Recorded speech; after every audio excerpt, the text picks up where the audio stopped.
2006ல் மதிமுகவினுடைய பொதுச் செயலாளர் வைகோ அவர்கள் திமுகவினுடைய மாநாட்டில் கலந்துக்கிறேன் அப்படின்னு ஒத்துக்கிட்ட அதே நாளில் போயஸ் கார்டனில் போய் ஜெயலலிதா அவர்களை சந்தித்து மதிமுக கூட்டணியை உறுதிப்படுத்தி முதன்முறையாக, குறிப்பாக அவர் கட்சி ஆரம்பித்து 1994 ஆரம்பித்தாலும் முதன்முறையாக சட்டமன்றத்துக்கு எம்எல்ஏ அனுப்பின தேர்தல் அப்படின்னா அது 2006 தேர்தல் தான். அதில் 6 எம்எல்ஏக்கள் உள்ளே போனாங்க.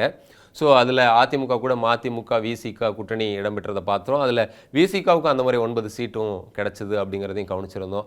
ஸோ கடைசி நேரத்தில் அதெல்லாம் நடந்த ட்விஸ்ட்டாக அந்த எலெக்ஷனில் பார்க்க முடிஞ்சது. ஸோ அதுபோல் இன்னும் 8 மாதங்கள் இருக்கிறதுனால இப்போவும் பல திருப்பங்கள் நடக்கலாம் அப்படின்னு சொல்கிறாங்க. ஏன் மதிமுக டாட்டா சொல்ல போகுது திமுக கூட்டணிக்கு அப்படின்னா அதற்கு பல காரணங்களும் சொல்கிறாங்க.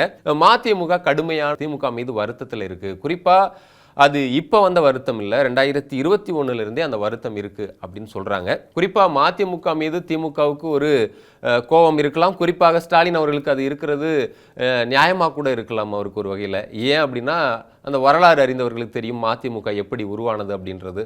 ஸோ 1993 வைகோ அவர்கள் உட்பட சில நிர்வாகிகள் கூண்டோடு வெளியேற்றப்படும் போது 1994 மதிமுகவை திமுகவுக்கு போட்டியாக ஆரம்பித்தார். எந்த ஸ்டாலின் அவர்களை காரணம் காட்டி அவர் கட்சி அரசியலை செய்தாரோ பின்னாடி அதே ஸ்டாலின் கிட்ட கட்சி சரணாகதி அடைகிற அளவுக்கும் வந்தது. இது வைகோ அவர்களுடைய தோல்வியாக தான்